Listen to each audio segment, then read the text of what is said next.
So good morning, ladies and gentlemen. Welcome to our regular meeting, which is first our exit from FX commitment. I'm very pleased to welcome Vice Governor of the Czech National Bank, Mr. Mojmír Hampl, and Director of Monetary Section, Tomáš Holub. Now I very quickly pass the word to Mr. Vice Governor.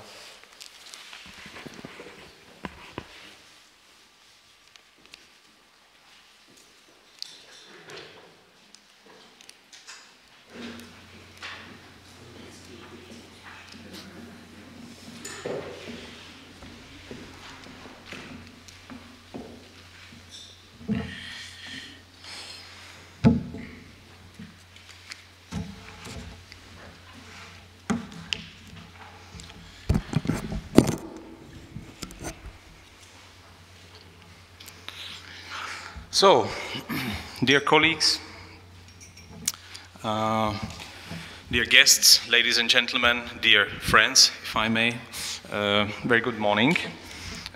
As Marek Zeman has already said, this is the very first analyst meeting after we've abandoned the FX floor, the FX commitment in April. So there are, as you can see, and you will see, two differences. First of all, we will devote a bit more time to a general assessment of the commitment. So we will devote a bit more time to the past.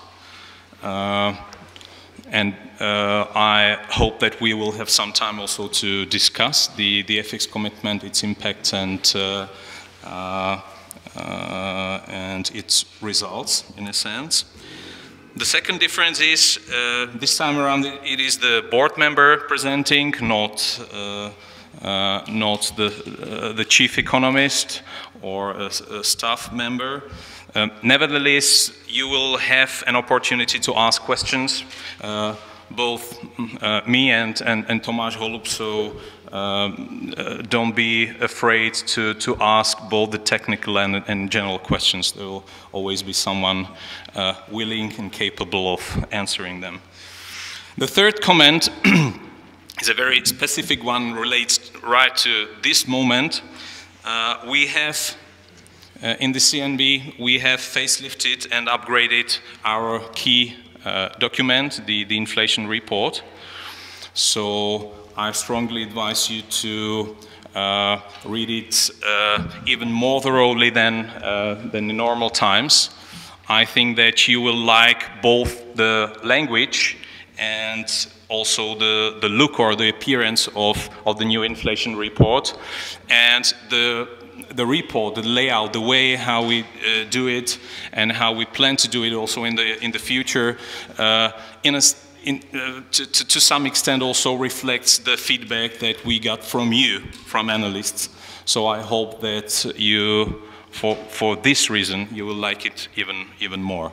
And if you start writing reports to your clients about how the excellent inflation report the Czech National Bank produces, we will not mind, of course. So now let me turn to the presentation, and let's start with the past.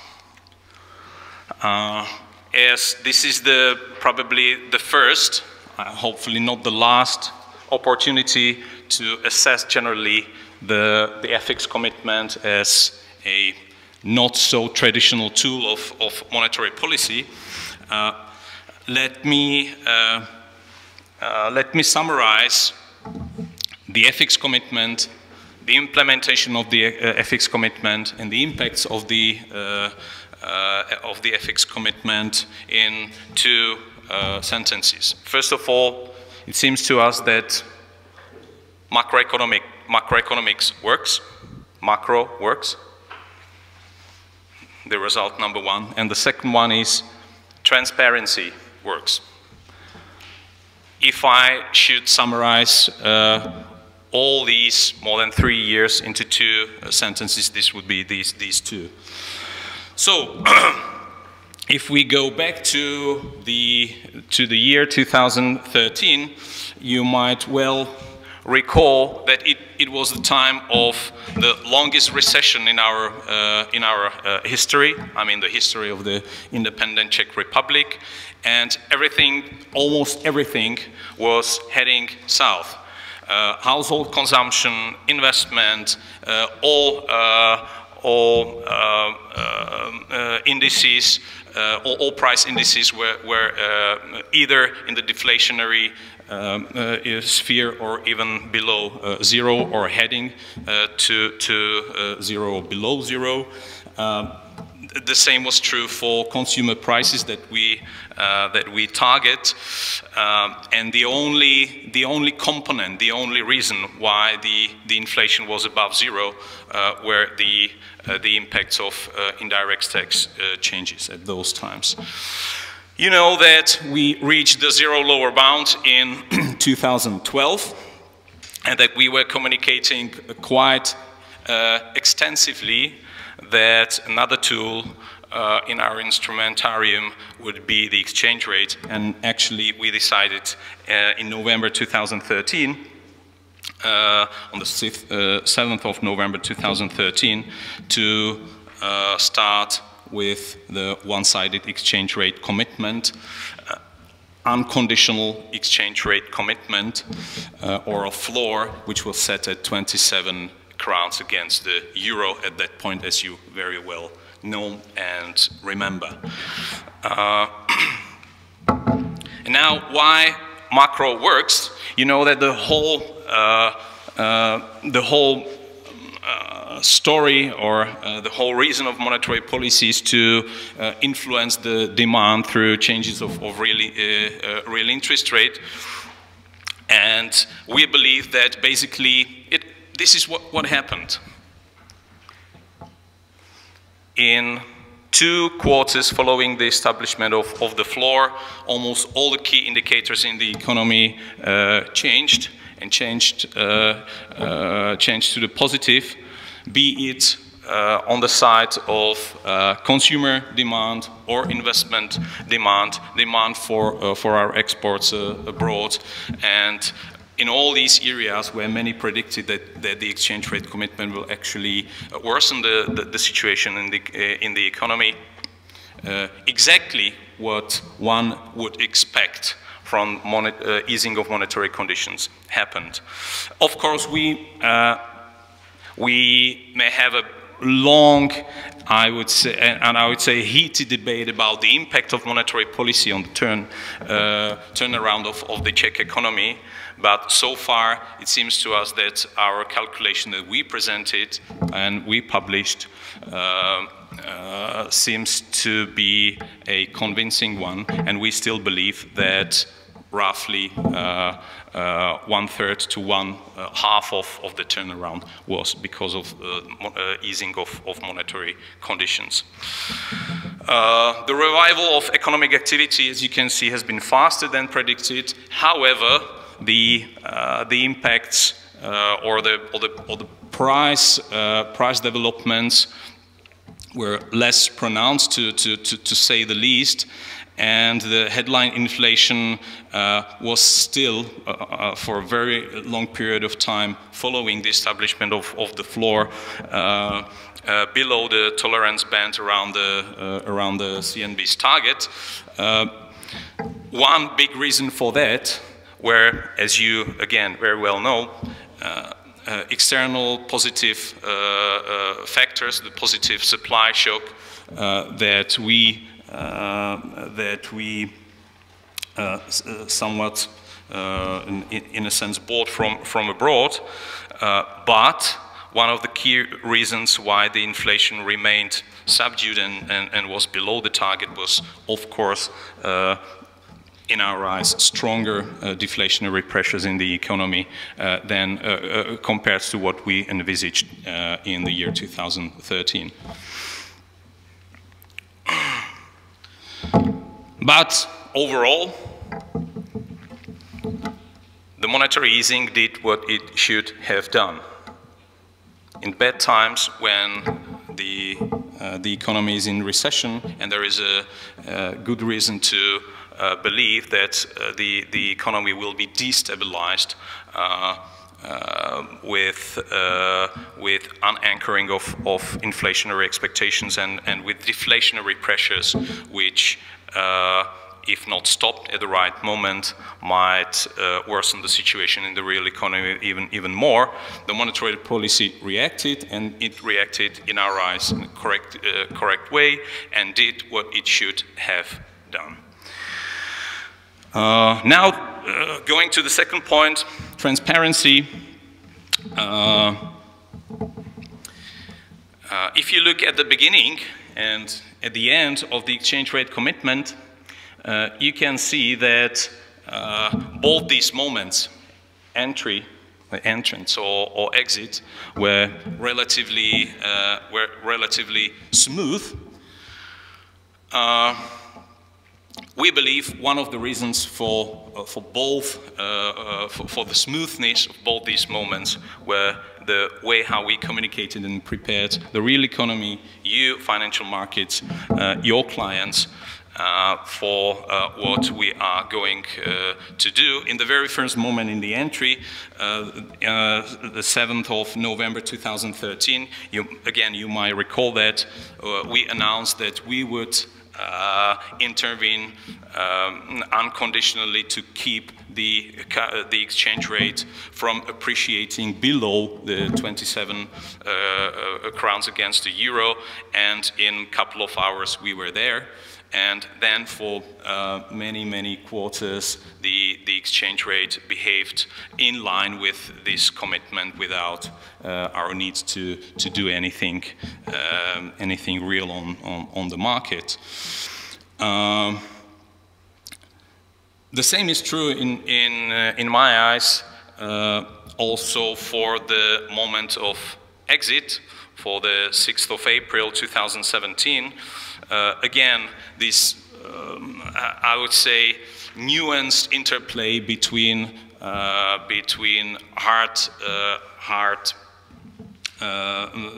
timing of the hard exit and soft exit, the interplay that we used to somehow moderate and influence the expectations of you, financial markets, and then the real economy, in a sense, helped to form the expectations in a way, or in such a way that the exit as such was relatively smooth. So my prior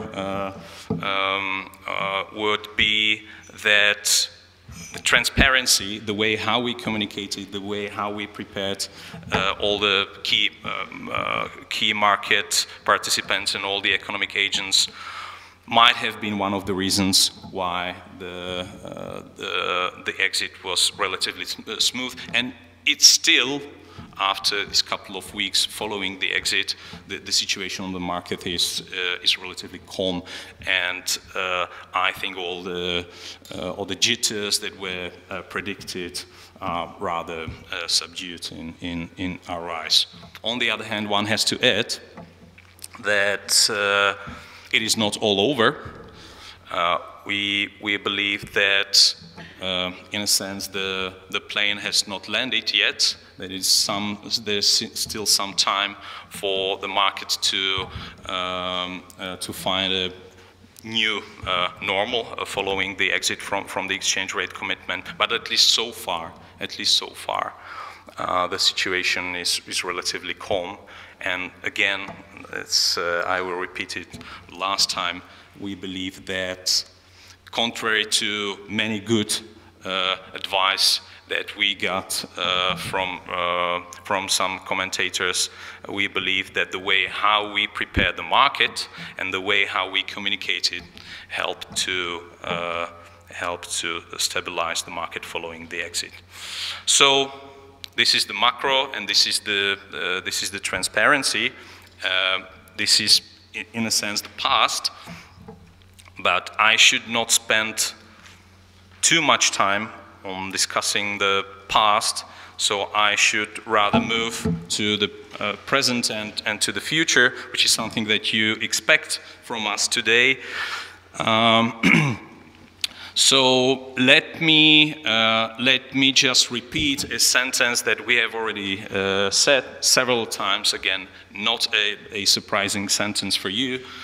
The exit from the FX commitment is just the first step of monetary policy normalization, normalizing monetary conditions in this economy. It's not the last step, the first step. And what we expect for the future is what you can see here.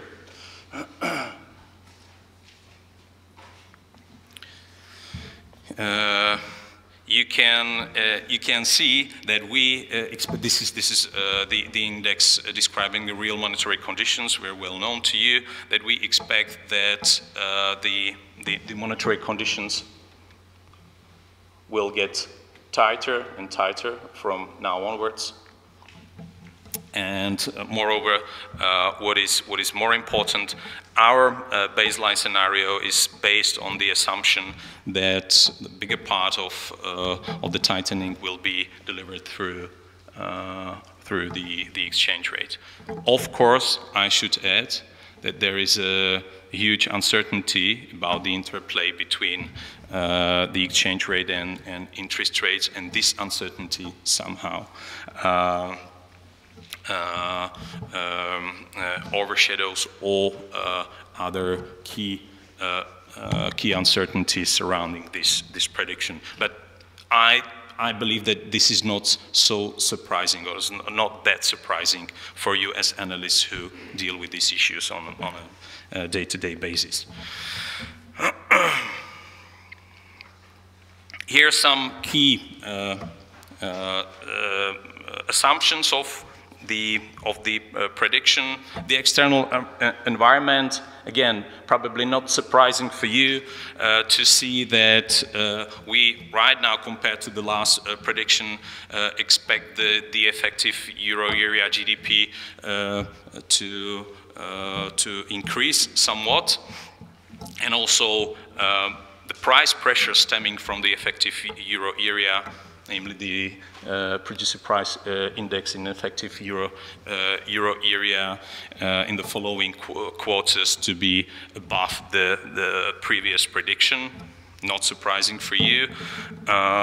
Again, not surprising for you that as we simply accept these predictions from other sources, you are not surprised to see that this is the expected development on the euro dollar, which, according to analysts analyzing the world economy, is basically based on the relationship between continued easy monetary policy of the ECB, and on the one hand, and expectations on further hikes by the Federal Reserve on the other hand. You might say that at least some analysts have got some inconsistency in the expectations about the exchange rate of euro dollar and the nominal market interest rates, but this is as it is, and I should not explore this issue further. The external environment, here the internal environment in the economy, namely the fiscal policy, here I believe there might be a couple of questions about the outlook for fiscal policy in the Czech economy, and I should say that we had a debate about the fiscal policy and uncertainties surrounding fiscal policy and the outlook of fiscal policy in the Czech Republic in the years to come. As we, for the moment, expect that the favorable economic development right now, and also increased tax revenues, will allow the structural deficit and public budget deficit to increase further this year, and to basically remain at these levels also in the year 2011, which for some might pose a question, or it might be a source of disagreement or comments or questions. So you will have a space to ask your questions regarding this. But this is our current fiscal policy forecast. This is what we've got in the baseline. So basically, we expect that the positive, if it is positive, we should probably not be that normative about judging the fiscal stance, but the development of 2016 will not only be sustained, but will be even stronger this year and the next year.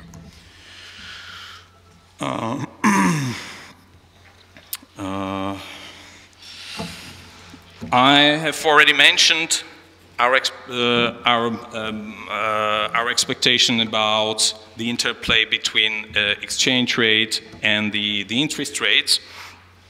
However, and this is rather important, however, the forecast itself does not take into account that the appreciation of the krona can be somehow influenced or dampened by the factor that we call the missing counterparty. This is an element, a specific element which should be taken into account, but the degree of uncertainty regarding the missing counterparty is too large to be incorporated into the baseline. So this is the uncertainty that we basically mention, and we of course take it into account, but it's hard to quantify it.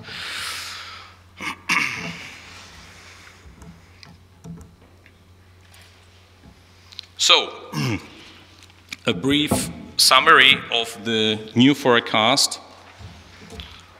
We believe that the inflation, the headline inflation, is likely to stay in the upper half of the tolerance band surrounding the point target of the CNB in 2017, and is going to return to the target early next year, and it will, according to our baseline, remain close to the target at the monetary policy horizon. This is basically what you can see here, the well-known fan chart. Our GDP forecast assumes that the GDP will increase to almost 3% in 2017, and that it will remain at this level in 2018. So we moved the prediction slightly upwards.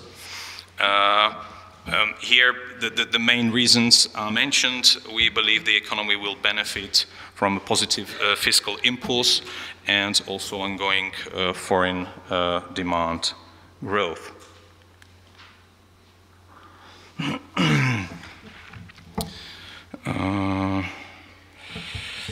If we discuss, or whenever we these days discuss the positive fiscal impulse, you might argue that this impulse goes against the idea of improving of public finance that I have already mentioned.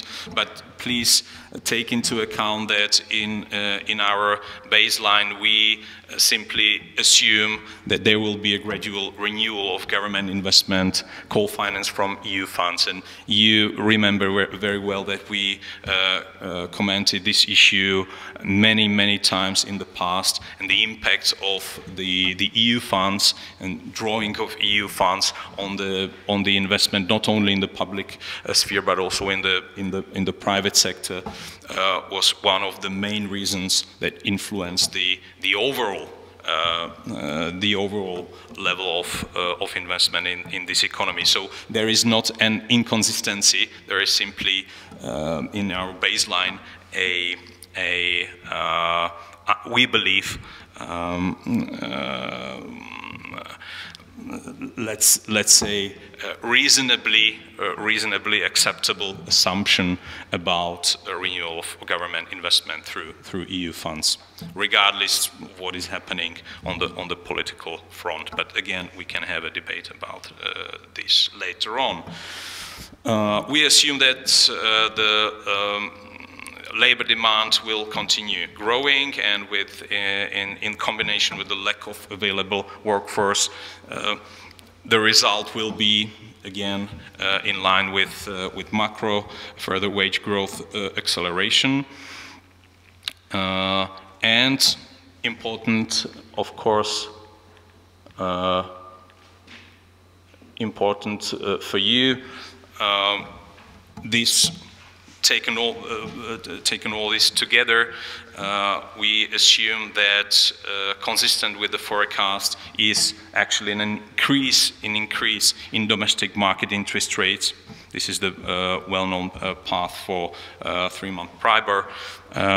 This year, in the second half of this year, and also in the year 2018. But again, let me point out that the uncertainty regarding the interplay between the tightening of monetary conditions stemming from the exchange rate and from interest rate the uncertainty is relatively high, which means that also the uncertainty about the future path of interest rates is, I would say, higher than it might have been in the past, at least in my opinion. On the other hand, nothing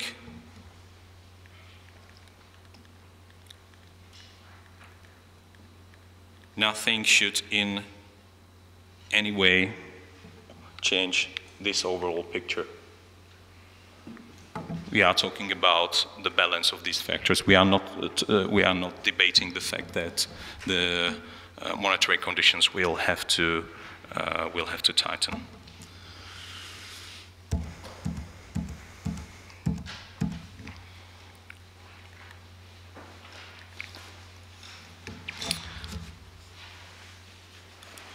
If we debate in more detail the structure of inflation, again, nothing new for you as analysts who study these data sets on a daily basis. You know that the observed increase in headline inflation was due to a rise in core inflation and at the same time increase in food price growth, and the third factor influencing the inflation recently was the renewed growth in fuel prices. And you very well know that the so-called core inflation, which does not take into account is more volatile. These more volatile items is behaving relatively reasonably and is in line with, more or less in line with expectations we had in the past. So nothing really dramatic here on this front, on the side of the core. Spending too much time on the past and do not have enough time for the present and the future. So when we discuss the core inflation, again, the core inflation is likely to stay at the current, rather, I would say, slightly elevated values in 2007 due to all these cost pressures that I have already mentioned. And we should add to all this the continuing wage growth or the growth of wages, and it should be added to this general picture that the core inflation, this key indicator, is likely to slow below 2% in 2018, and all these factors that I have mentioned play their role. We of course, and this is again in line with expectations of many of you, we expect that the impact of renewed decrease in import prices and also the fading out of the one-off effects of the introduction of EET will moderate the growth of core inflation. Here,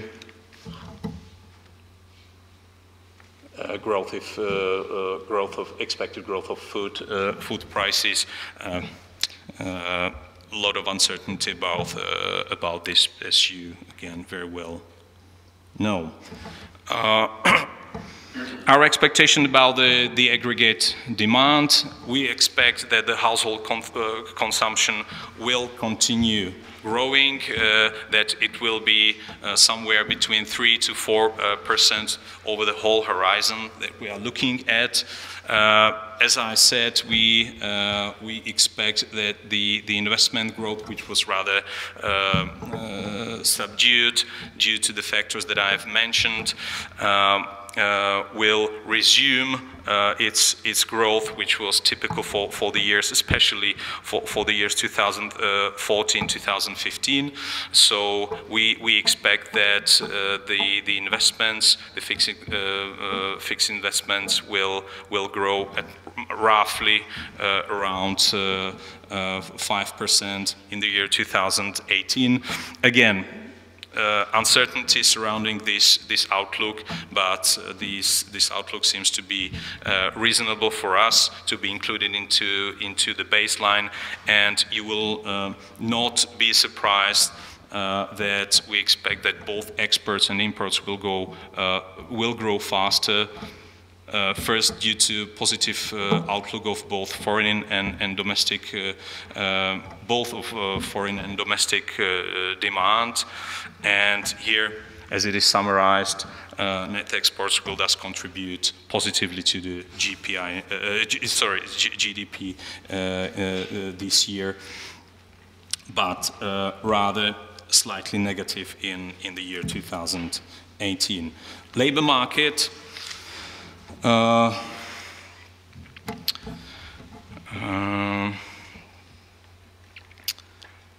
The cycle works, again, macro works, so the growth in employment, which is according to the figures that we've got from our statisticians from this morning, which is in a sense most positive since the year 1997. This development on the labor market is probably not going to continue forever. Actually, it can continue, and something that cannot continue will stop due to a tightening of monetary conditions and due to other factors that I have already mentioned.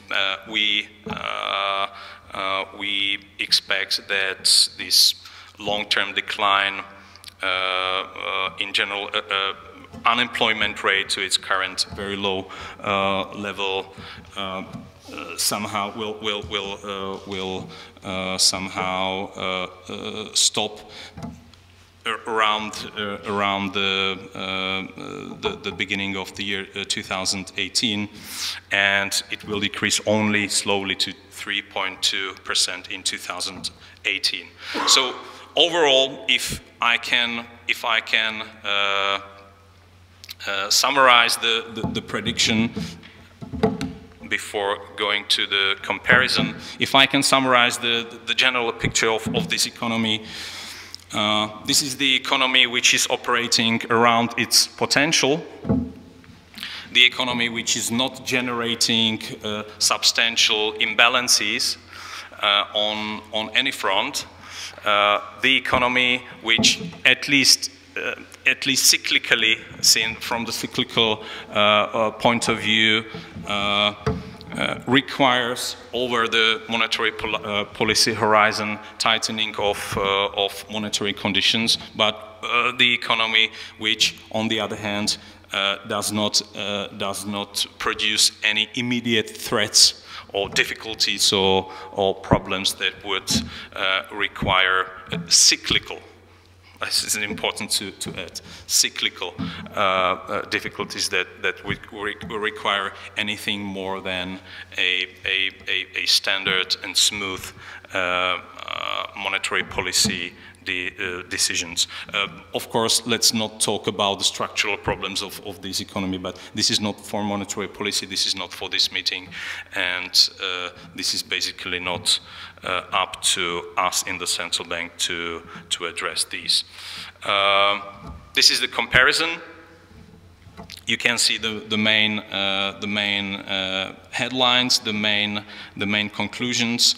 The forecast of inflation is indeed slightly lower at the monetary policy horizon, and as I have described, the GDP outlook has not changed that much, but we expect the GDP to be slightly higher next year. The development on the labor market means that we are somewhat getting close to the day of say reckoning, the point when the labor market will hardly produce any new impetus for the growth of nominal wages, but so far it is not right now on the cards, and as the exit from the exchange rate commitment happened a bit earlier compared to the previous forecast or assumptions of the previous forecast. This implies, according to the forecast, also earlier than previously predicted appreciation of the koruna. Again, the point that I have mentioned on the slide 5 or 6. Which is reflected in more anti-inflationary effect of import prices, again mentioned in the slide describing the breakdown of inflationary pressures and the impacts on the real GDP. So the path of market interest rates, the trajectory of market interest rates as described by our fan chart shifts in the direction of their slower increase. Again, this is the results of this interplay between exchange rate and the interest rates. And but basically, these are not dramatic shifts and dramatic changes that would completely change the overall picture of this economy and of the stance of monetary policy. But as I said, there are uncertainties, not only risks, there are uncertainties, and I'm more than happy to debate also these uncertainties with you right now. Thank you. I would like to thank Mr. Vice Governor for his presentation. I'm happy to have Mr. Vice Governor here today because he has all this process of FX commitment in his mind, so he is able to answer all your questions regarding FX commitment. And please, if you will pass your questions, tell us first your name and company or bank you are from. Thank you very much. Jakub Seidler, please. Hello, Jakub Seidler, ING Bank. I would like to ask, based on your assumption of monetary policy tightening and the uncertainty how Czech koruna will be appreciated given the gradual outflow of speculative capital, what do you see as a possible interest rate path if Corona will remain broadly unchanged around in the range of 26.5, 26.8? How does it change your assumption of interest rate path increase? Thank you. Probably up to me. This is a key point, and I try to repeat this point several times, so hopefully it was heard. Yes, there is a huge uncertainty regarding the development of the exchange rate. So far, so good. Everything is smooth, everything is, in our eyes, nice, and as the monetary policy is here to smoothen out things rather than to create new shocks, and we believe this is the job we did properly, everything is so far relatively fine. On the other hand, as I have explained, the economy requires tightening over the monetary policy horizon so that we are capable of fulfilling the inflation target in a comfortable way. Meaning, if, say, after a couple of months or in quarters, because don't forget that the previous prediction was based on the assumption that we will abandon the floor around the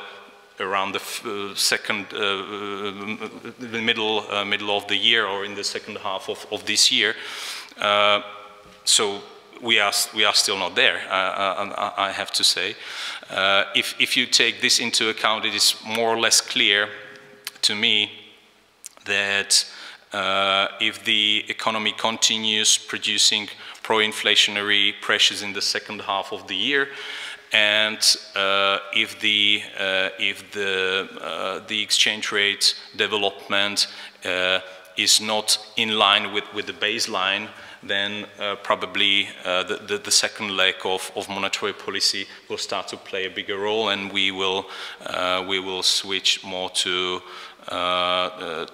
interest rates. But again, the uncertainty is relatively high. We are not talking about next month or next 5 or 6 weeks. We debated, you remember that we debated also this issue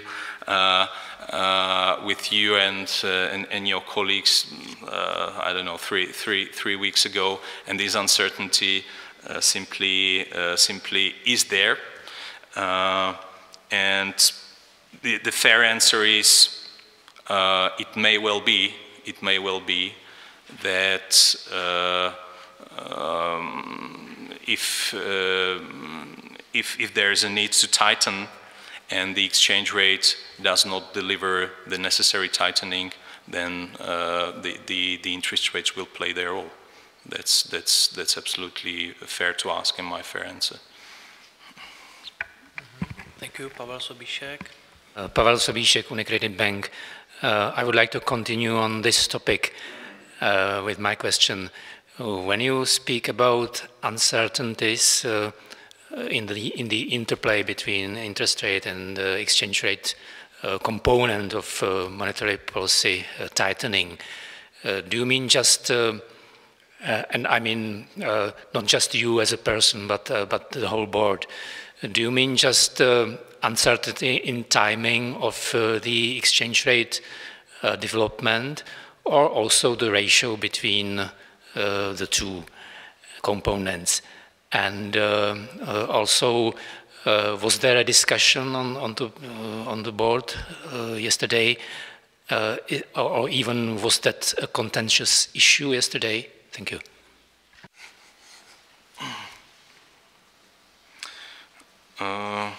I would say it's rather an analytical issue than a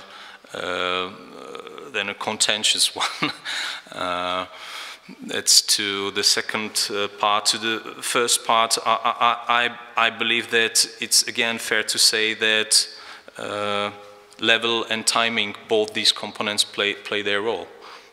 You are asking about the timing and about, if I understand correctly, the level.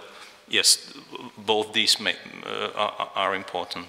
If I may continue, I meant what role you put to the interest rate versus the exchange rate in terms of percentage, let's say?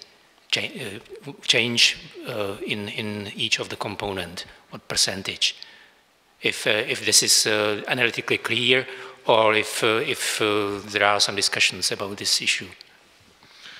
Here probably I do not understand entirely. You are asking about the speed or the pass-through of interest rates and pass-through of exchange rate, so that we compare the speed of influence these two have on the CPI, or... If I take an example, if the exchange rate appreciates by 1%, is it for you the same as if you bring the interest rate higher by 20 basis points, or 25 or whatever? Okay, yeah, understood. So it's more about elasticities of changes of inflation related to the changes of both these instruments. We've got some estimates on this, and this is exactly. Okay, the real monetary conditions index, which was presented here, it's based on a methodology which was described in one of the boxes in one of the previous inflation reports, so I can later on send the link to the specific box to you. The methodology is still the same.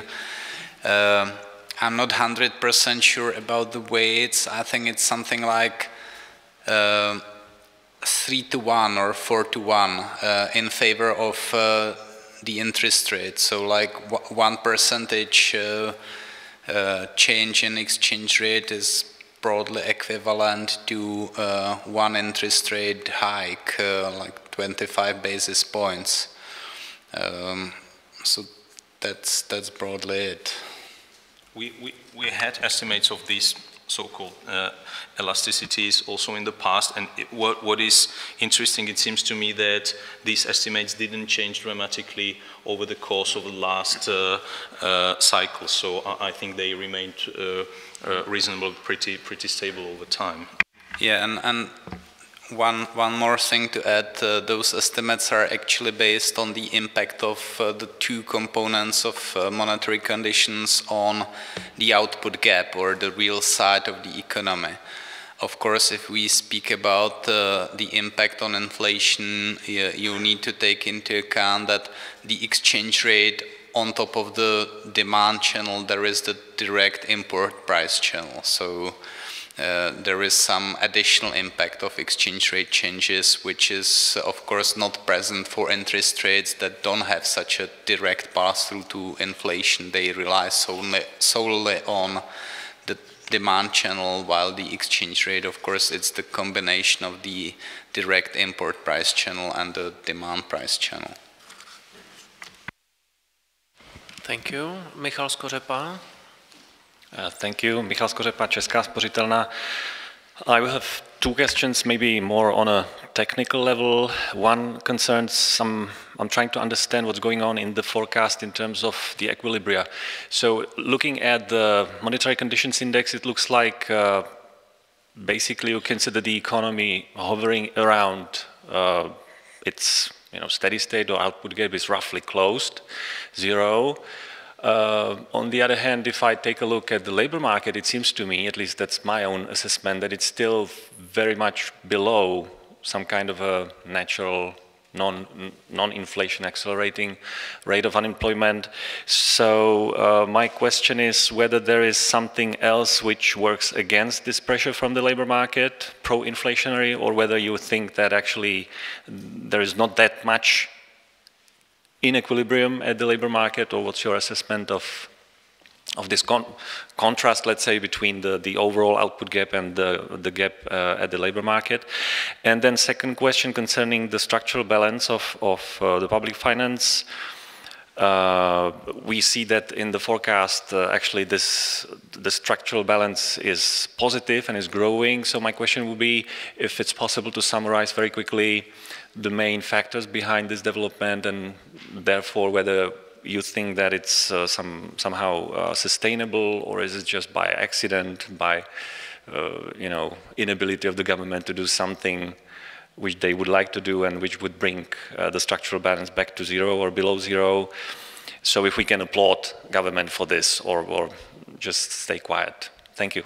This is perfect. I can disclose that we discussed exactly the second question yesterday. So Tomáš is more than prepared to answer this, and then we can say a couple of words also about the labor market, the equilibrium, also a rather, I would say, for many contentious issues. So we can start on technical level and say also a couple of policy points regarding this. But let's start with the fiscal policy. Okay. Yeah, fiscal policy. You know that already last year there was a budget surplus on the accrual basis of 0.6% of GDP, and at the same time we estimate that the economy is close to potential output, so we are probably already in a situation of slight structural surpluses. Partly this is related to government measures to improve tax collection. Of course, government investment activity was very subdued last year, but it was to a large extent related to the EU funds. So not all of that goes into the deficit figures, but there is some element, 15% of co-financing, which contributed to that. And so far the measures of government that boost spending were simply like not fully offsetting the positive factor. Of course, the positive factor is the government is also benefiting from very low financing cost, of course, which contributes to the improved budget performance. And even though our forecast assumes that the short-term nominal rates will already start increasing, the effective rate on the government debt will actually continue to go down for some time, because the government will still be financing itself more cheaply than 5 years ago or 7 years ago as the older bonds mature. So there are several factors. I wouldn't applaud too loudly, but I think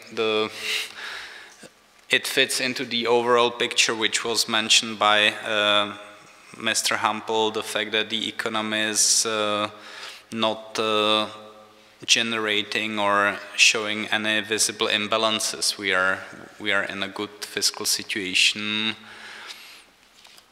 It's partly unintended because there is a tradition of Czech budgets to finish with better results than what's actually planned, but it's a relatively consistent pattern. It's not just a one-off mistake. It happens year after year. So we believe that even though, of course, the election cycle now speaks in favor of higher government spending, especially on the side of current spending, overall we will remain in a structural surplus, which may actually even increase even further in the coming 2 years. So this was on the fiscal side. Maybe one more thing which was discussed yesterday, we shouldn't be misled by the cash figures of the state budget. The cash figures this year look less positive than last year, but last year there was actually still a lot of inflow of EU money, which is now missing. This difference is about 50 billion korunas just in the first 4 months of the year. But on accrual basis, that money actually didn't belong to 2016, but rather 2015. So after we take those accrual adjustments into account, it may well be that this year's budget developments are even slightly more positive than last year. So they are consistent so far with the projection of higher budget surplus on accrual basis. And the labor market, and I will continue with these equilibriums. Yeah. The labor market, you are right that looking at the general unemployment rate, the labor market seems to be a bit tight. So we may be already below the estimated NAIRU. On the other hand, the wage figures are still below the assumed steady state. So overall, when we then look at the estimates of the potential output and the output gap, taking into account the developments of inflation, we estimate that overall the economy is operating close to its potential. So the output gap is close to zero. Maybe it was marginally positive until recently, but really the difference from zero is so small that we prefer to label the situation as the economic operating close to its potential. And of course, with the expectations of inflation being close to the target, the story of starting to normalize the monetary policy, it's very logical, and maybe this is the point where Mr. Hampel wants to continue. Yes, we had also a debate about the equilibrium. What are the key equilibrium variables in this economy, or how do they look like? And I can just add to all this that whatever you see in the figures describing the real economy doesn't seem to be in stark contrast with how we see the equilibrium variables in this economy. If there was a stark contrast, this would pose a problem, but so far it doesn't seem to be the case. One of the key points which was mentioned in the debate, and I should mention it because it was a nice picture of our economies, one small economy surrounded by other economies, is that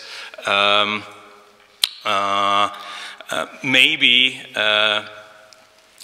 we are closer to the potential. We have closed the output gap. We are operating at the potential, so everything seems to be relatively fine from the pure macro perspective.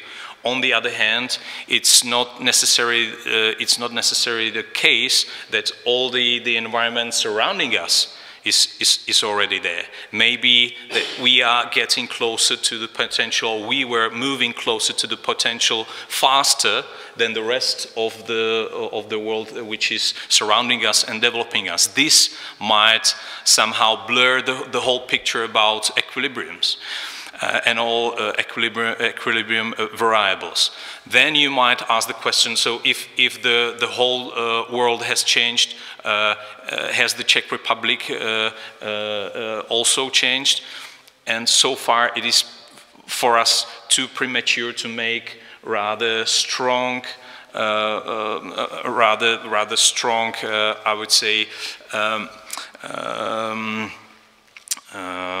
judgments about the changes of equilibrium variables in this economy. Maybe at some point it will be necessary to start sort of recalibrating the equilibrium anyhow, but so far it is rather cyclical. We are closer to the potential. We have got no disequilibrium or no imbalance whatsoever, but the rest of the world is not in such a positive shape, and this creates these discrepancies, or in a sense inconsistencies in the picture. But so far it doesn't change our view about how the equilibrium behaves in this economy. So this was a part of the debate, and this might also answer this particular question regarding the labor market. And I would like to stress once again what Tomáš Holub has said so clearly. We should never ever mix the budget on the cash basis and on the accrual basis. We know that the impact of EU funds on the cash on the budget on cash basis is getting stronger and stronger over time. So these figures are less and less predictable, even for those who are responsible for constructing the budget. So whenever we are debating these red, blue, and green columns that we had on the slide number, I don't know the number of the slide. We are debating the accrual basis, which has got a slightly stronger persistence in a sense. So let's not mix it with the cash basis, where you can see rather huge swings from one year to another, and even swings that can't be explained by many, including those responsible for fiscal policy. So never mix these two. Okay, thank you. Mr. Jáč now. Thank you. I'm Radomír Jáč from Generali Investments.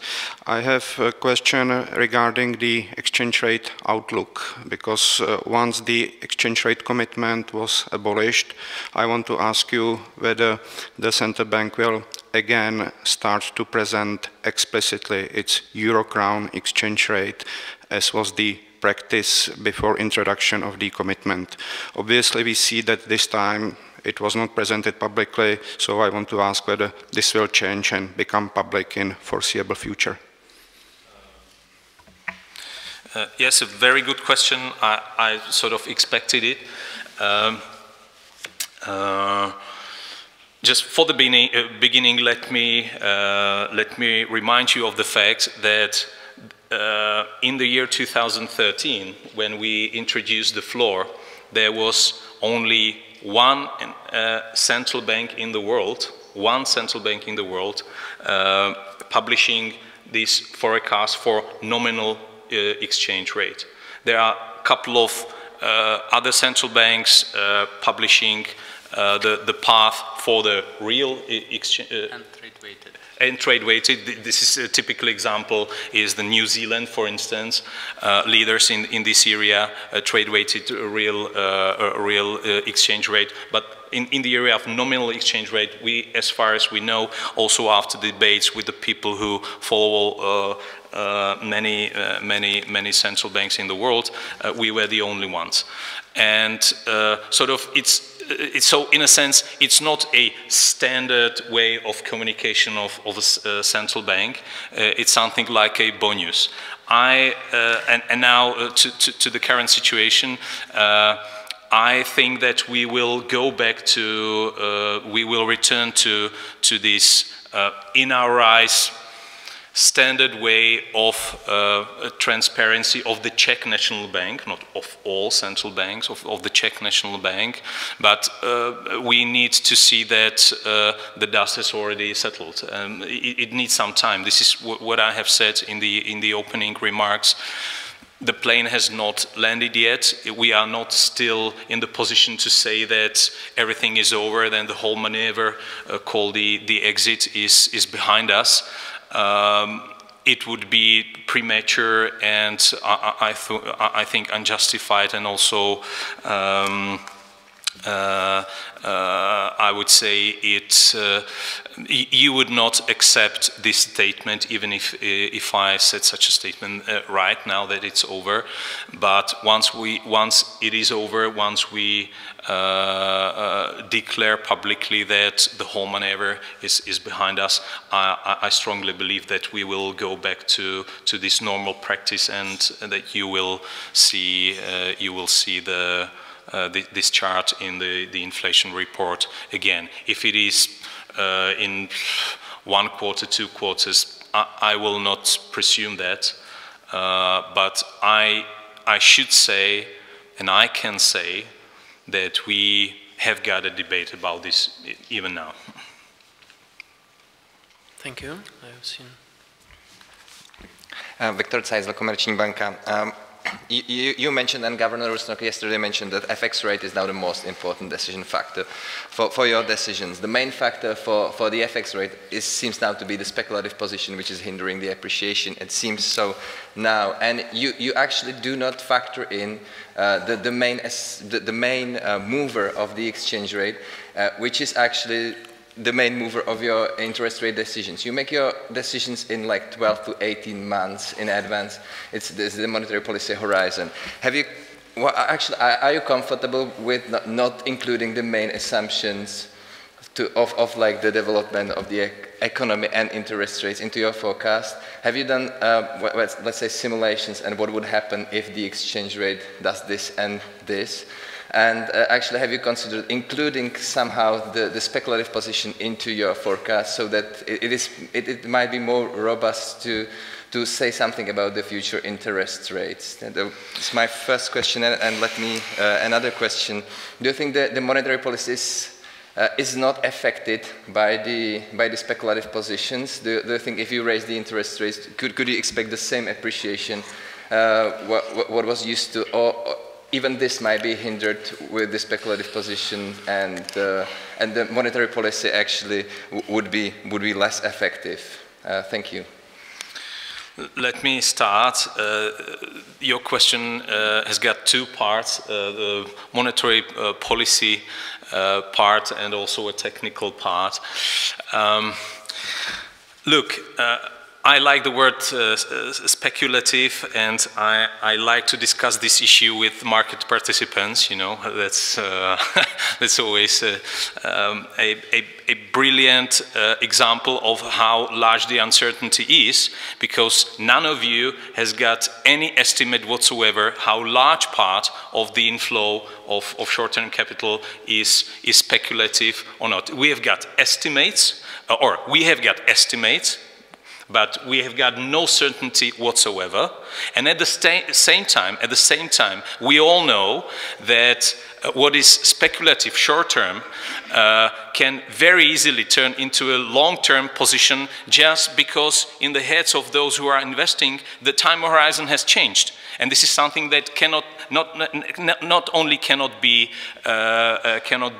monitored in the statistics, it cannot be monitored at all. So what else does this say? That then you cannot model anyhow reasonably something you know nothing about.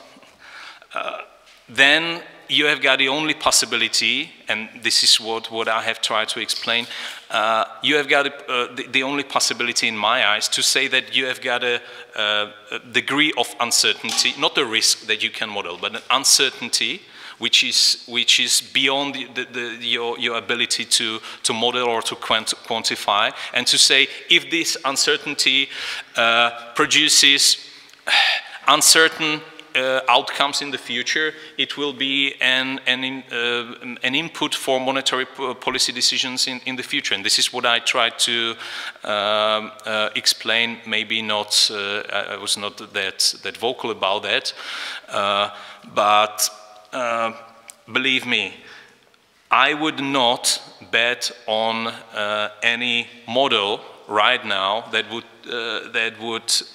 try to quantify the amount of speculative capital here compared to the real money investors, because I would not entirely believe that this data is perfect enough to produce a reasonable prediction for us. So our approach is, I believe, more transparent and fairer. We say, okay, don't know, so it is uncertainty. But on the other hand, of course, we are trying to somehow make sensitivity analysis, and sensitivity analysis is an ordinary part of our day-to-day job. But here I can turn to Tomáš. Okay, I'll try to answer the technical part, but maybe I'll still start with a policy perspective. If you go back and look at the monetary conditions index, it basically says the domestic economy is close to equilibrium, so monetary policy should move to normal. And the composition of the two parts of the monetary conditions index, it's basically a story of a country that starts normalizing policy well ahead of its large neighbor, the euro area. And in such an environment, when the ECB continues to QE, it will do so for the rest of this year. It has negative policy rates, and there may be some tapering in 2018, but it's even not announced yet. In normal circumstances, it would be perfectly logical that such an environment would provide a brake on the speed of your interest rate increases. Because if you start to hike too fast, you would face too much appreciation of the currency, and overall conditions would be too restrictive. So in the end, you somehow settle at a path which overall brings monetary conditions to neutral, but the composition is such that you have a little bit tight exchange rate component and still a little bit easy interest rate component. That's what the picture says. And now, of course, your question basically asks whether there is something that would prevent this standard, perfectly logical picture from working. And of course, for all of us, the natural suspect is the overcrowded Czech market. We all know that the positions are so huge that if investors want to cash out the profit, they will find it difficult to have a counterparty at stronger levels of the exchange rate. We actually factored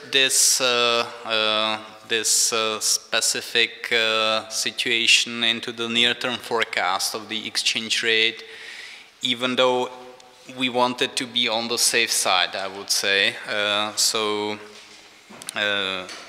It is there, but in the baseline forecast, we simply didn't want, as Mr. Vice Governor has mentioned, he didn't want to guess for how long this factor is going to last. Will it last 2 more quarters or will it last 2 more years?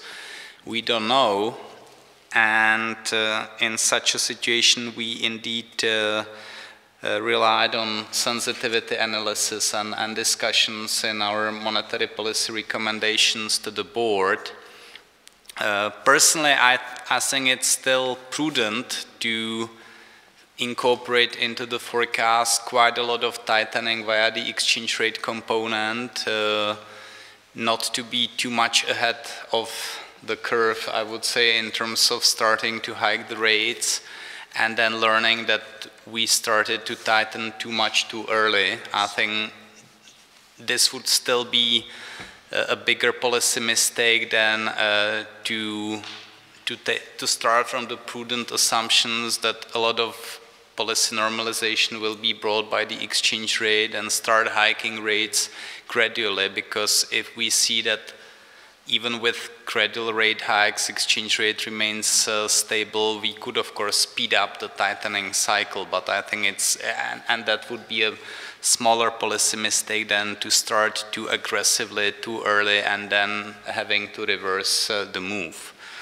As regards the impact of possible interest rate increases on the exchange rate, I think there will still be some effect even in the overcrowded market. At least if you start hiking the rates, you may attract some carry traders, for example, that would create a counterparty for the speculators to unwind the position. So I wouldn't say that this transmission channel is completely off for the moment because of the situation, but of course the strengths of this transmission channel may be different compared to the past, but we don't know. It's really very uncertain until we start the hiking cycle. Absolutely, absolutely. I just want to add one last point. Sensitivity analysis is a standard business. you know, this is something that we do on a regular basis, regardless the situation on the market. You can just increase or decrease the level of sensitivity, but the sensitivity is not directly modeling what might happen should some speculative capital move this way or another way. This is not the same way as modeling or making assumptions about the amount of speculative capital. Sensitivity is simply sensitivity. So I just want to add to this so that it is absolutely clear that sensitivity analysis you can do whenever you want, but to make a reasonable assumption about what you are asking for, it's a very, very different thing. Thank you. Hello, I'm Gábor Amdus from NatWest Markets. In general, what is your plan with your reserves? Will the eventual reduction of your reserves be considered as a monetary policy tool, or you treat it as a separate issue? And you mentioned that you do have some estimates on speculative positioning. What does this tell you? What's your main conclusion from those estimates? Thank you. Concerning FX reserves, for me it's a residual variable stemming from the monetary policy. It's not so it's not the factor which is influencing the monetary policy decisions. Rather, the FX reserves are the result of correct monetary policy decisions. So this would be the answer to the first question. And the second question, sorry, I didn't get it. Can you please repeat it, the second one? All right, so what's your general plan for reserves was the first one. Will reducing the reserves, but I think you perhaps answered that, considered as a monetary policy tool. And the third one, you said you had some estimates on speculative positioning. What does those estimates tell you? What's the conclusion, not the estimates, but what's your conclusion from the figures that you have?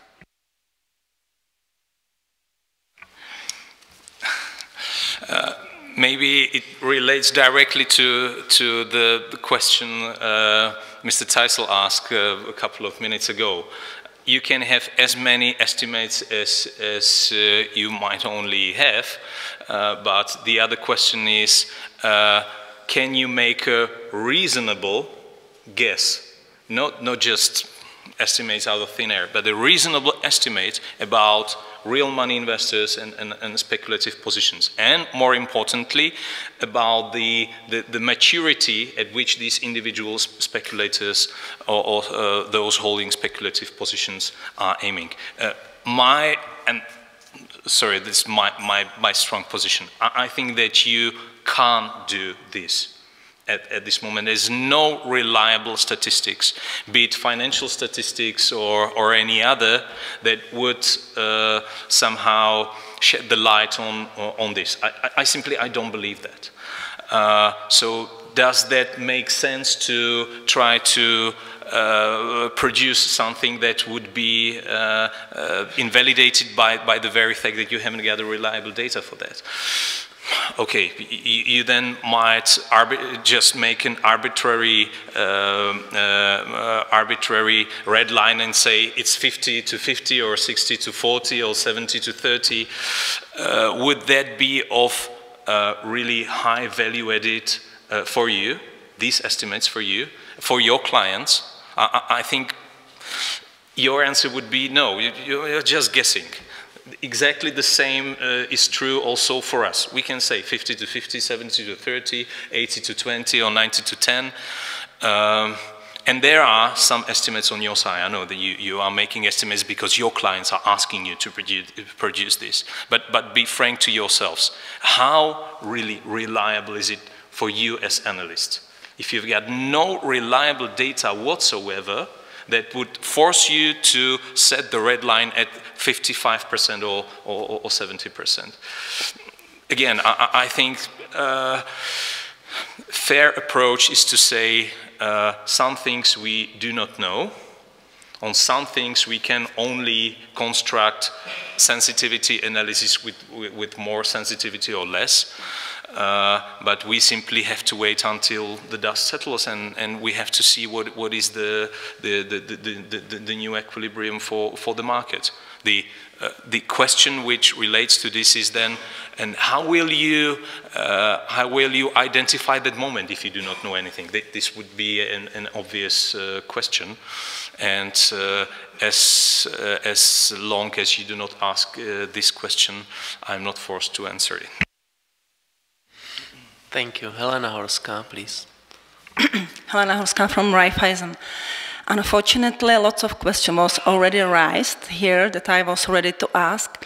And I think that Mojmír Hampel will be not happy about my question because it's back to reserves.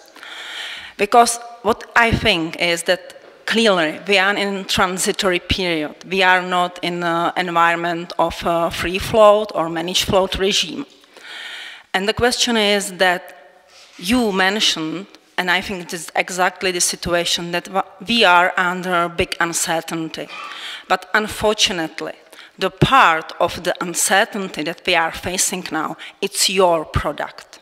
You are, or you have fallen in own trap based on the situation that the Czech National Bank is overbought and the market is oversold. So the question is, if the way out of the trap is not through the intervention or would say reduction of your FX reserves. Sorry for a question, but I have to raise it. You don't have to say sorry for a question. For any question, we are here to ask questions and to answer these. There is always a high degree of uncertainty in the real economy. I do not believe that this factor, this uncertainty, is that much different to other sorts of uncertainties that we face anyway regarding the external environment and any other variables. I wouldn't say that it implies that the implication of this uncertainty is that we should do something about the residuum, which is the FX reserves. I believe exactly the opposite. The monetary policy is based on like a very simple framework. You've got some tools, you've got some targets, and you are trying to move your tools so as to achieve your targets. This is basically what happened. Just from time to time, in under extreme conditions, you are forced to use other than standard tools. This is what happened. If the result is a higher balance sheet of the central bank and of the financial sector, which is the result here as well as in the Eurozone, in the UK, in the US, then so be it. If it was for a good purpose, for a good reason to stabilize the economy, then fine, absolutely fine. Because it's much better to have a certain degree of new uncertainty regarding the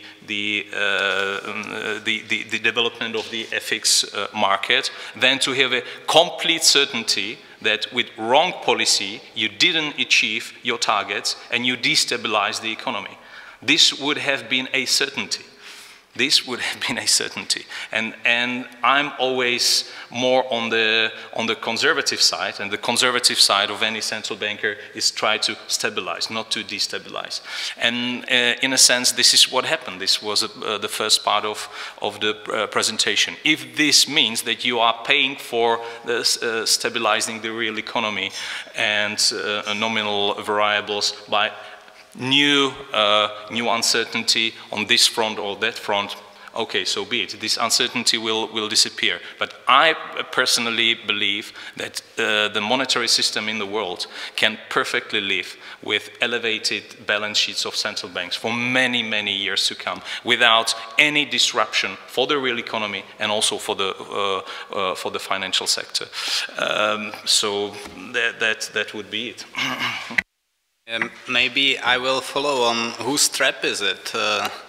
We are in a situation in which we are quite comfortably on our policy targets. The investors don't have the profits that they were expecting.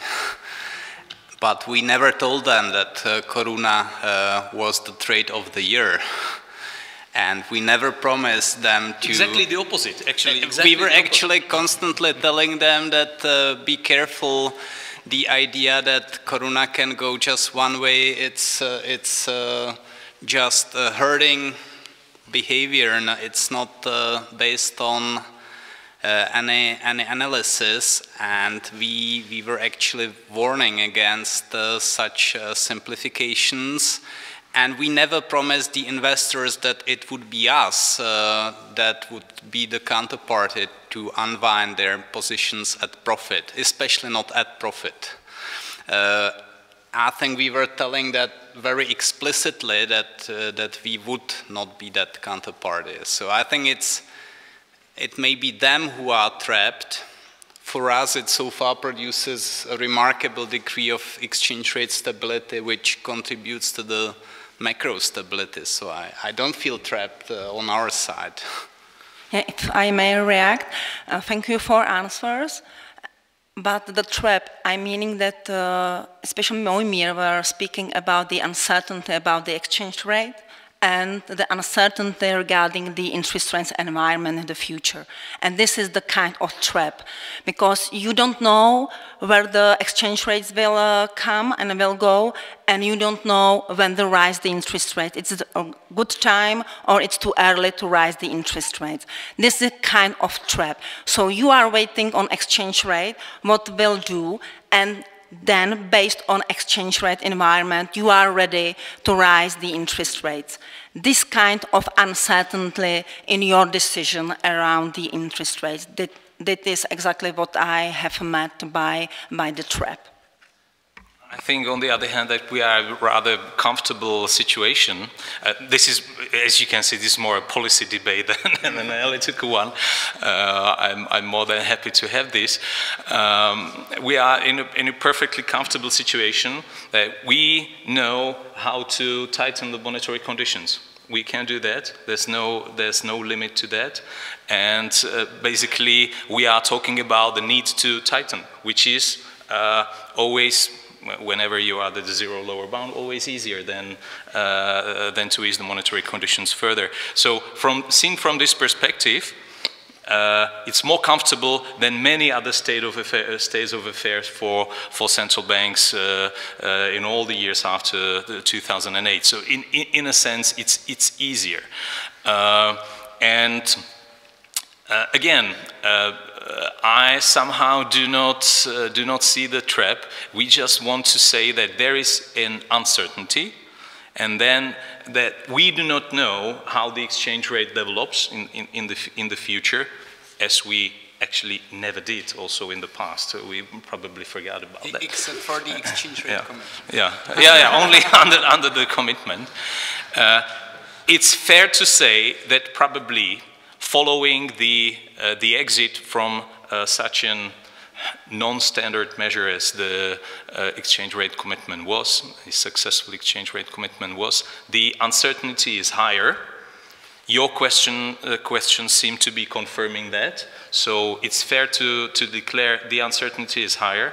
We will see. And if there is a different development of the exchange rate compared to the baseline, then we will have to react, as always in the past. We just have got this higher degree of uncertainty about the future, and that's basically it.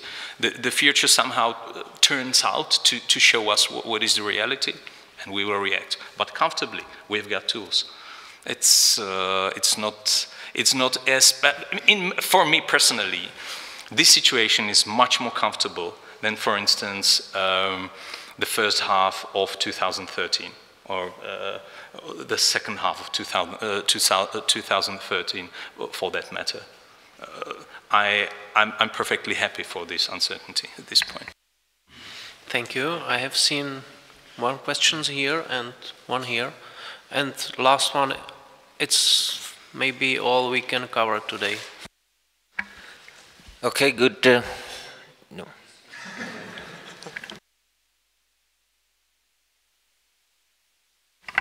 Sorry, José Cerveira from JP Morgan. So I altered my questions a bit because many of them were asked in advance, but I know that, so I'm happy that you will start publishing at some point the FX assumption, but for now, can you confirm that it hasn't changed from the previous forecast? So I understand that it was brought forward, so the currency is allowed to move from April instead of middle of the year, but in terms of magnitude of how much it appreciates, can you confirm that it's more or less the same as before? So that would be for Thomas Holub, I suppose. And then I would like to ask, going back to this trade-off between tightening policy on one hand with rates, on the other hand with the foreign exchange. So there's also a difference in that the FX will affect inflation much quicker than interest rates, right? So probably you cannot do much about inflation in the next 6 or 9 months with interest rates, and FX is a bit more powerful. So by removing the floor between meetings, I assume there was some urgency in tightening policy in the short term, in having some control of inflation. And given that the currency didn't move that much, and if it continues not to do, would you rather have inflation overshoot the target than sell reserves, for example? And I understand that your preference is not to have that as a monetary policy instrument, but just so that I can understand, what is the big problem with selling reserves? What is the biggest constraint, apart from not being the usual policy tool? And if I may, very short final question on this foreign position. Very briefly, I know that we cannot know much about it, but do you monitor the composition of this position? For example, now it's migrating into bonds, as the Minfin is issuing a lot of very short dated paper, like 4 or 5 billion in T-bills in the last 5 or 6 weeks. So the composition of this position is changing. Also, do you look at this, and are there any takeaways? Thank you. Thank you.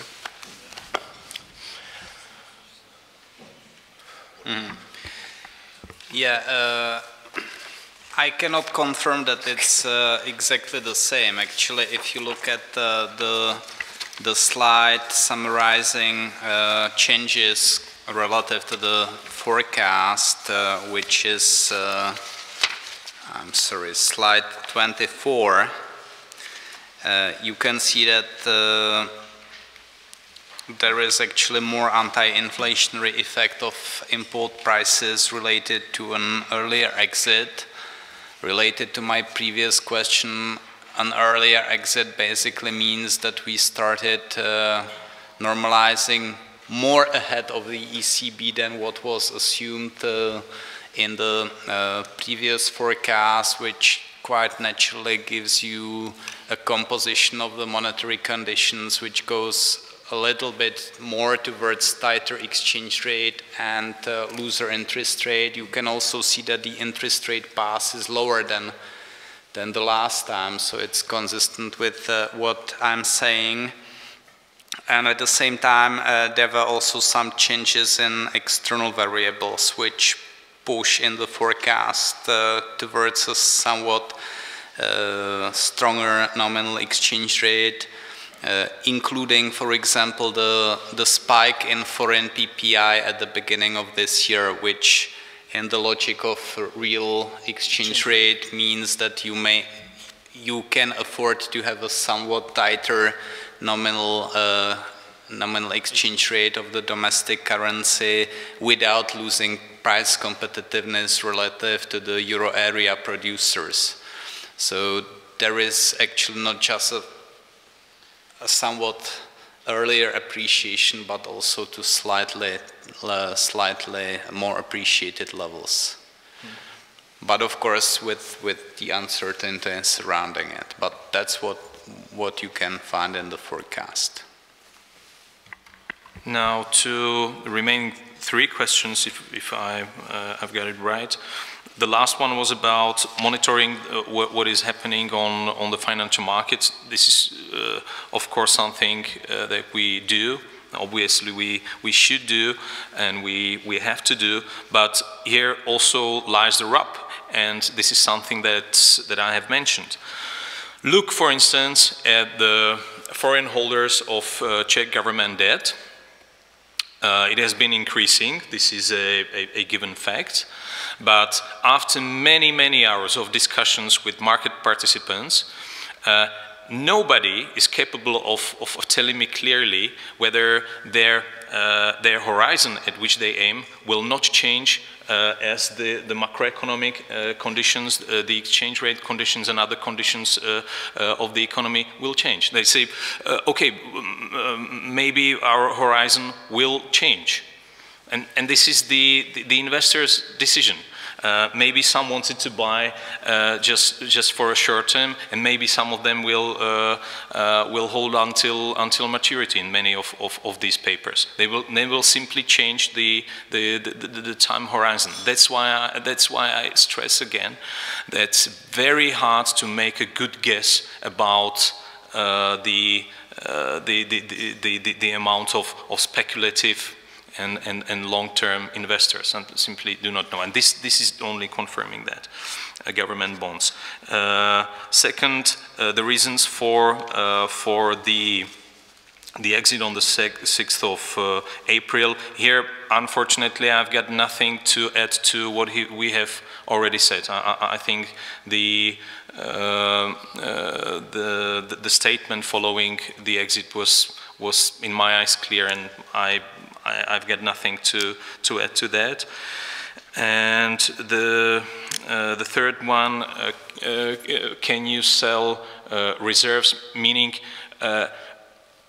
can you at some point imagine the central bank being on the side of those selling the acquired amount of euros? And here I would say it's a very general comment. We haven't excluded any tool that me might have if in the future there is a good reason to use such tools.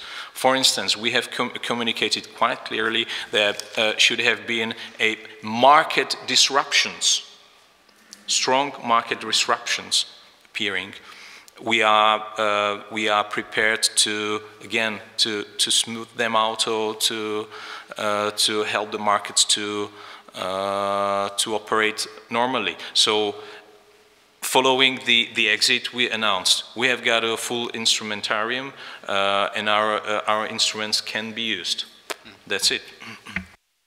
If I can add on that point, you were suggesting, Jose, in your questions that we face a trade-off of overshooting the target or selling reserves, but there is not such a trade-off, because in between we have another instrument, which is the interest rate.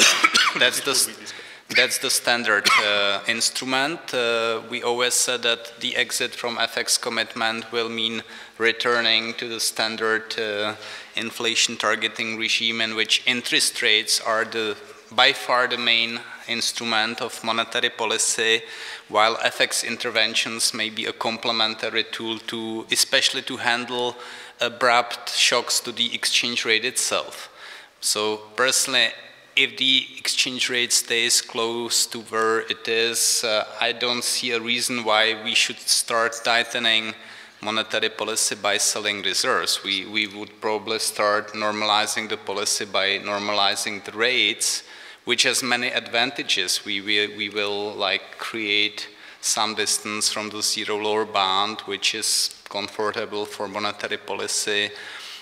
From the financial stability perspective, I'm sure that our financial stability colleagues also prefer normalizing via interest rate hikes to normalizing via pushing the exchange rate to a stronger side, etc., etc. So I don't think there is a trade-off between overshooting the target and selling reserves, because we can start normalizing the rates. Yes, absolutely, absolutely. these are two sides of the same coin. Normal for a normal central banks under normal conditions is to use interest rates. Actually, this is our desire to go back to, say, normal interest rates. This was the logic behind the whole move called the exchange rate commitment, to go back to normal development of nominal variables, including interest rates. But the second part, or the second side of that coin is, should there be abrupt such an abrupt disruption on the market? Should there be anything that requires other tool from our instrumentarium? Well, we are also prepared to use it. So this is just one statement, one sentence. And I forgot to answer your point regarding the inflation, that you won't be able to catch the inflation and to get it close to the target in the horizon of, you said 6, 7, 8 months or so. But our monetary policy horizon is 1.5 years, so we believe that our decisions right now influence this, the inflation over the course of 2018. So bear in mind this delay between changing monetary policy conditions and the inflation. So we certainly do not believe, even I believe that even Tomáš Holub doesn't believe that he can or we can influence the inflation for the next month or or June right now. Well, somehow we could, but it would not be, but only at the cost of forgetting about this stabilization role of monetary policy. So thank you. Last two questions, please. May I just clarify? I didn't mean to suggest the trade-off between you missing the target and necessarily having to sell reserves, but your communication was always that the first step in tightening policy is some FX appreciation. So my question was, if that is missing, you will be comfortable with whatever happens to CPI in the short term, because rates will only influence it in the more medium to long term. That's where I was trying to get, and I guess you said more or less yes to that. But there is a good reason why the policy horizon is 12 months or 5 quarters, because in that horizon you allowed the one-offs that affect current inflation to fade out without having to respond to their primary effects. And there are certainly one-offs in the current inflation figures, like the impact of the introduction of electronic registration of sales. There was actually an adverse shock to vegetable prices at the beginning of this year. And by focusing on the one-year horizon and beyond, you allow those things to drop out from the annual inflation figures. Thank you. Jaromír Šindel, Citibank. If I can just return to the first question and your first answer, because it wasn't too much clear to me. You were speaking about the settling of the dust, about the euro check, and initially you talked that this take several months or quarters, and then you speak about 5-6 months, 5-6 weeks or months. Yes. So how long the period should be about around this, let's say, settling of dust around the euro check? Because if you are speaking about in months and quarters, this suggests to me that you are okay, let's say, to slightly overshoot your inflation target on your monetary policy horizon, that you will not deliver 2% inflation 2018, let's say 2.5%. So are you okay with this? Slight overshooting of the target was a part of the whole logic of the exchange rate commitment. Not only in 2017, but also in 2018. I'm speaking about it, because if you you said that this let's say uncertainty about the euro check and the implication for monetary policy can take several months or quarters, and then in this in next sentence you said, let's say, 5-6 weeks or month, you will not raise the policy rate. Yeah? So what is this? How long this uncertainty is acceptable for you? I wanted to clarify one thing, and the thing is that the forecast that was constructed at the end of the last year, the forecast was based on the assumption that we will abandon the floor around the half of this year. So, in a sense, technically speaking, whatever happens until then is not that much important. Just purely from the perspective of the prediction, the previous prediction. And last question, please, but only one, not 3 in 1. Thank you very much. Good afternoon to everybody. Jan Vejmilek from Komerční banka. Back to the exchange rate, which seems to be key driver of the expected interest rate path. We've discussed lots of factors that are influencing the exchange rate. The euro Czech is a currency pair, so now it's clear that the external environment would be much more important than it was in the past, and it was also clearly said in your presentation that one of the factors behind the expected appreciation effects of the ECB's quantitative easing. So that's what I miss a little bit more details about your assumptions regarding ECB policy, and especially regarding or your view on the ECB quantitative easing program. Thank you. We've got technical, this is rather a technical question because we take this as an external assumption.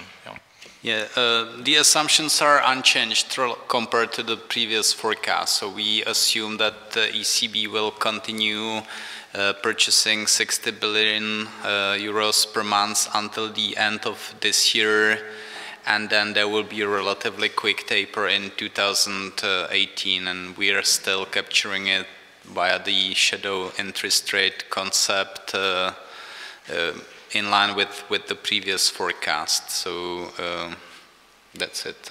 And if there is any change in the policy, namely, I would expect or one might expect, not I would expect, some might expect that the tapering might be a bit faster, then it is an uncertainty to, or in this case rather a risk to this assumption, to this external assumption to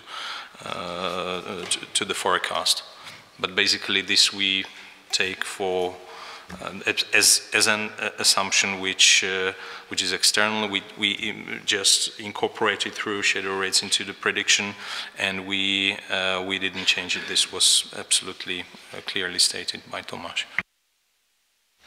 So thank you very much for your attention, for your questions. I would like to thank to Mr. Vice Governor, to Mr. Holub for their answers, and we're looking forward to see you next time. Have a nice rest of the day. See you.